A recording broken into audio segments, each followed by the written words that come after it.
Hello అందరికీ welcome back to my channel. So నేను రీసెంట్గా అయితే శ్రీకంఠేశ్వర స్వామి ఆలయం గురించి కంటిన్యూస్గా ఒక 2-3 వీడియోస్ అయితే అప్లోడ్ చేశాను. సో ఈ ఆలయాన్ని దక్షిణ కాశీ లేదా దక్షిణ ప్రయాగ అని కూడా పిలుస్తారు. సో నేనైతే ఈ ఆలయం గురించి కంప్లీట్ డీటెయిల్స్ అయితే పెట్టాను. సో మైసూర్కి చుట్టుపక్కల ఉన్న ఆలయాల గురించి కానీ టూరిస్ట్ ప్లేస్ల గురించి అయితే కానీ నేను మైసూర్ సిరీస్ అని చెప్పేసి వీడియోస్ అయితే అప్లోడ్ చేస్తున్నాను. సో ఇప్పుడు వెకేషన్ టైం కదా, ఎవరైనా మైసూర్ అటువైపు ఎవరైనా ప్లాన్ చేసేట్లుంటే వాళ్ళకి హెల్ప్ అవుతుందని చెప్పేసి నేను మైసూర్ సిరీస్ అని చెప్పి వీడియోస్ అయితే పెడుతున్నాను. ఎవరికైనా ఇంట్రెస్టెడ్గా ఉంటే మైసూర్ వైపు ఏమైనా ప్లాన్ చేస్తున్నట్లయితే ఒకసారి నా యూట్యూబ్ ఛానల్కి వెళ్ళి చాలా వీడియోస్ అయితే పెట్టాను. మైసూర్ సరౌండింగ్ ఉన్న ప్లేసెస్ గురించి అయితే ఒకసారి చెక్ చేయండి. సో ఇకపోతే ఈ ఆలయం గురించి ఇది చివరి వీడియో అనమాట. ఈ ఆలయం గురించి మనం ఒక్క వీడియోలో చెప్పలేమన్నమాట. అన్ని విషయాలు అయితే ఉన్నాయి ఇక్కడ. ఈ ఆలయానికి సరౌండింగ్స్లో అయితే చాలా ప్లేసెస్ అయితే ఉన్నాయి. ఆల్మోస్ట్ 100 కిలోమీటర్ డిఫరెన్స్లో అయితే ఎన్ని ప్లేసెస్ ఉన్నాయో. బండీపుర ఫారెస్ట్ అని చెప్పి, హిమవత్ గోపాలస్వామి బెట్ట అని చెప్పి, అంటే వేణుగోపాలస్వామి కొండ అన్నమాట. చాలా పైన ఉంటుందన్నమాట, కొండ పైన ఉంటుంది ఈ వేణుగోపాలస్వామి గుడి అయితే. అసలు ఎంత అద్భుతంగా ఉంటుందో అది కూడా మీరు ఒకసారి విజిట్ చేయొచ్చు. బండీపుర ఫారెస్ట్లో అయితే సఫారీ వెళ్ళొచ్చు అనమాట. చాలా పెద్ద ఫారెస్ట్ అనమాట అదైతే. తర్వాత సోమనాథ్పుర చెన్నకేశవ టెంపుల్ ఇక్కడి నుంచి దగ్గరే. తర్వాత సంతాన వేణుగోపాల స్వామి ఆలయం అనేసి ఉంది. పిల్లలు లేని వారికి పిల్లల్ని ప్రసాదించే వేణుగోపాల స్వామి టెంపుల్ అనమాట. ఇలా చెప్పుకుంటూ పోతే ఇంకా శివన సముద్రం అని చెప్పేసి అక్కడ ఫాల్స్ ఉన్నాయన్నమాట. శివన సముద్రం దగ్గర గగనచుక్కి బరచుక్కి అనే ఫాల్స్ అనమాట. అసలు ఎన్ని ప్లేస్లు ఉన్నాయో అసలు చెప్పలేము. సో ఎవరైనా మైసూర్ వైపు ఏమైనా ఇంట్రెస్టెడ్గా ఉంటే ఖచ్చితంగా నా వీడియోస్ని ఒకసారి చెక్అవుట్ చేయండి. 1 by 1 నేను అప్లోడ్ చేస్తున్నాను.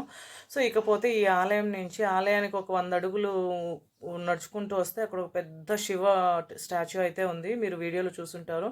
సో అక్కడ నుంచి కపిలా నదికి దారి అనమాట. సో ఈ కపిలా నది ఏంటి అంటే, ఈ కపిలా నదికి కుడివైపున ఉండేది నంజుండేశ్వర ఆలయము.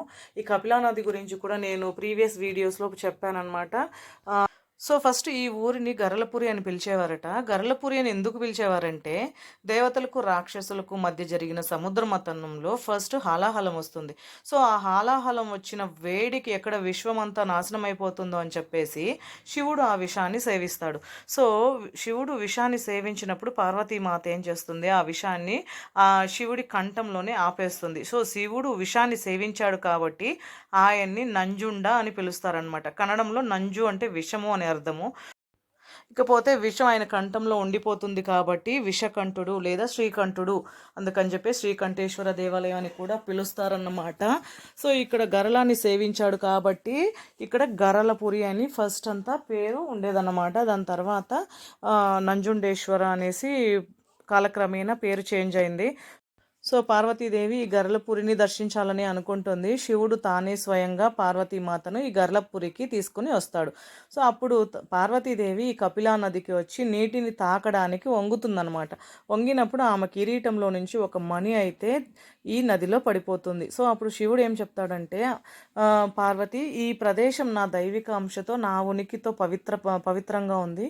సో ఇప్పుడు ఈ మణి నీళ్ళలో పడడం వల్ల నీ ఆశీర్వాదం కూడా ఈ ప్రదేశం పొందింది. సో ఇక మీదట ఈ ప్రదేశాన్ని దక్షిణ మణికర్ణిక ఘాట్ అని కూడా పిలుస్తారు అని చెప్పి శివుడు తానే స్వయంగా ప్రకటించారట.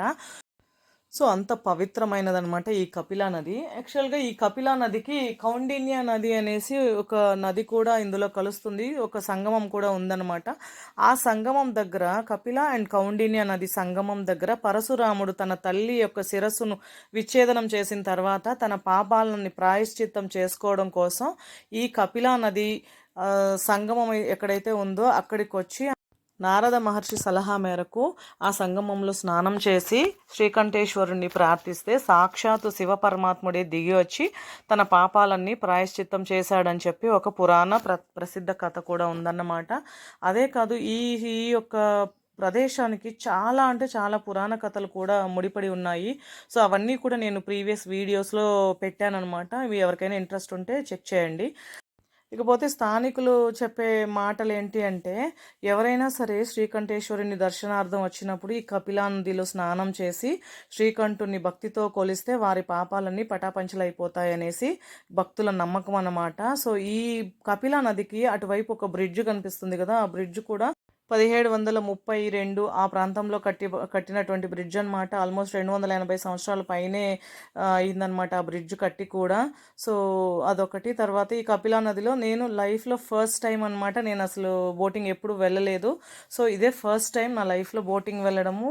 పిల్లలైతే హ్యాపీగా ఎలాంటి భయం లేకుండా తెప్పలోకి వెళ్ళిపోయారు. నాకైతే అసలు నీళ్ళంతే చచ్చేంత భయం. కానీ ఇంకా ఫోర్స్ చేస్తే వెళ్ళానమాట. ఆ అంకుల్, బోట్ తోలే అంకుల్ ఈ ఎండ్ నుంచి ఆ లాస్ట్ వరకు తీసుకెళ్ళి అక్కడ స్పీడ్గా తోలారనమాట బోటు. సో ఇది నా లైఫ్లో ఫస్ట్ ఎక్స్పీరియన్స్ అనమాట బోటింగ్. దీని తర్వాత నేను హొగెనకల్ ఫాల్స్కి వెళ్ళాను. అక్కడ కూడా మేము బోటింగ్ వెళ్ళాము. అదే సెకండ్ టైం ఎక్స్పీరియన్స్.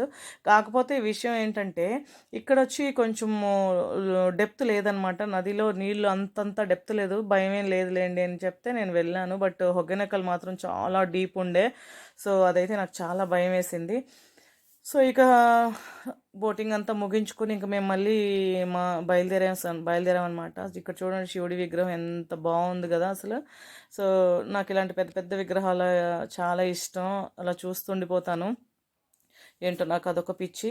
సో ఇంకా అక్కడి నుంచి మేము బయలుదేరి ఇంకా నెక్స్ట్ మేము హిమవత్ గోపాలస్వామి గుడికి అయితే వెళ్తున్నాం అనమాట. సో అది నెక్స్ట్ వీడియోలో అప్లోడ్ చేస్తాను. అదైతే ఇంకా అసలు ఇంకా చాలా అంటే చాలా బాగుంటుంది అది కూడా. హిమవత్ గోపాలస్వామి అంటే హిమము అంటే మంచు కదా. సో ఎర్లీ మార్నింగ్ ఆ గుడికి వెళ్తే గుడి చుట్టూ ఫుల్ మంచుతో కప్పబడి ఉంటుందన్నమాట. అండ్ ఎవ్రీ డే ఈవినింగ్ ఒక ఏనుగు అయితే అక్కడికి వచ్చి దేవుడికి ఒక నమస్కారం చేసుకొని అయితే వెళ్తుందంట. సో ఇది ఈ టెంపుల్కి హిమవత్ గోపాలస్వామి గుడికి అయితే నేను ఫస్ట్ టైం వెళ్తున్నాను. అది చాలా కొండ పైన అంట. మన వెహికల్స్ అలో చేయరు. సో గవర్నమెంట్ వెహికల్స్లో బస్సులలోనే వెళ్ళాలన్నమాట. సో ఈ వ్లాగ్ని ఇంతటితో ఎండ్ చేస్తున్నా. Please like, share and subscribe.